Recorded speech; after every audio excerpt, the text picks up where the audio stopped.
बिस्मिल्लाहिर्रहमानिर्रहीम। वाक़या करबला को जुल्म की सबसे ऊंची मिसाल बना दिया कि शिमर कौन था, वो कैसे एक कमांडर बना, मैदान करबला में इसका क्या किरदार था। शिमर के वालिद का नाम सुरजील बिन औस बिन अमरू था, लेकिन इसको जुलजोशन पुकारा जाता था, जिसकी वजह ये थी कि वो अरब में पहला शख्स था जिसने सबसे पहले जरा पहनी थी, क्योंकि इसे ईरान के बादशाह ने दी थी। शुरू में शिमर शेर खुदा मुस्तफा हजरत अली के मानने वालों में से था, लेकिन बाद में वो आपके खिलाफ हो गया। पर ताबईन में से था। शिमर ही वो शख्स था जिसने 61 हिजरी में सहाबा रसूल हुजरत बिन अती रज़ी अल्लाह तआला अन्हा को झूठी गवाही देकर गिरफ्तार करवाया। 60 हिजरी में हजरत मुस्लिम बिन अकील नवासे रसूल हजरत इमाम हुसैन के सफीर बनकर कूफा में गए।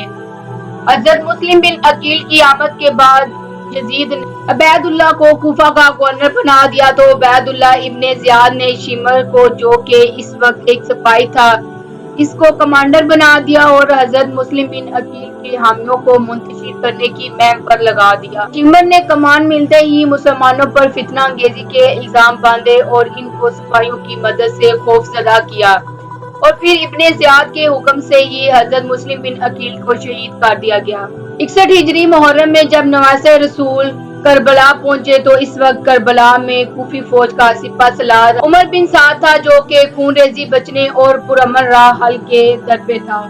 इधर कूफा के गवर्नर अबैदुल्लाह इब्ने ज़ियाद को शिमर ने जंग के लिए उकसाया और पिलाकर 9 मुहर्रम 61 हिजरी को शिमर 4000 सिपाहियों का लश्कर लेकर उमर बिन ज़ियाद के पास करबला पहुंचा। शिमर अपने साथ उमर बिन साद के लिए कूफा के गवर्नर इब्ने ज़ियाद का धमकी अमेज खत लेकर पहुंच गया। खैर, उमर बिन साद ने खत पर अमल करना शुरू कर दिया।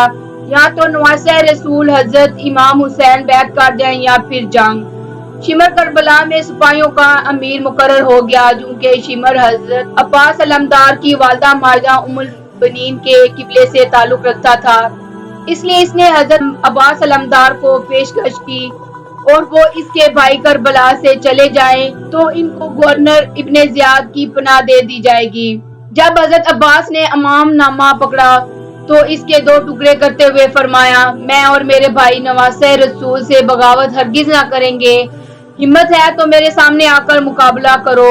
यौम अशूरा के दिन जब हजरत इमाम हुसैन ने अहले बैत से हदीसें बयान करना शुरू की, तो शिमर ही ने आपकी बात काटी, जिसका मुंह तोड़ जवाब हजरत हबीब बिन मुजाहिद ने दिया। यही वो बदबख्त था जिसने 9 मुहर्रम की रात 200 सिपाहियों के साथ खैमों पर हमला किया।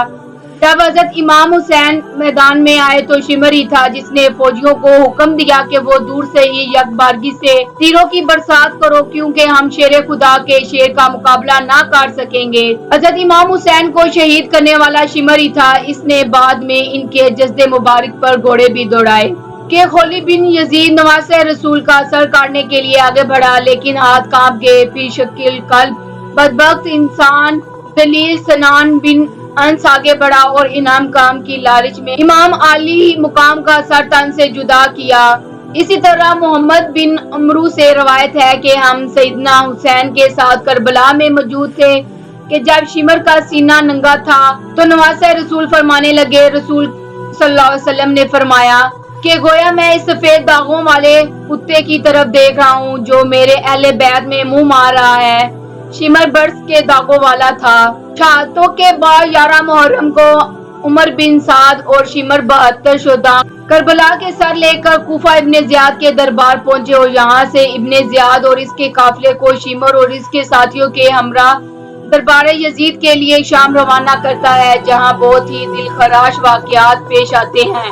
अहले बैत को मदीना पहुंचने के बाद शिमर की सरकारी जिम्मेदारी खत्म हो जाती है और वो कूफा वापस आ जाता है। सन 66 हिजरी मुख्तार सकैफी ने क़याम किया, तो शिमर ने इनके खिलाफ होने वाली जंग में शिरकत की, लेकिन मुख्तार सकैफी ने शिमर समेत अमरा को कूफा में होने वाली जंग में शिकस्त दी। मुख्तार सकैफी ने इरादा किया था कि वो करबला की जंग में शरीक हर यजीदी कमांडर को कत्ल कर देगा, अहले बैत के पाक घराने का बदला लेगा। शिकस्त के बाद شمر کوفہ سے فرار ہو گیا، لیکن مختار ثقفی نے خاص طور پر اپنے غلام کربی کو ایک دستہ فوج کا دے کر اس کے پیچھے بھیجا، لیکن شمر نے مختار ثقفی کے غلام اور اس کے دستے کو قتل کر دیا، اور پھر مختار ثقفی خود اس مہم پر نکلے اور شمر کو گھیر کر اسے قتل کر دیا۔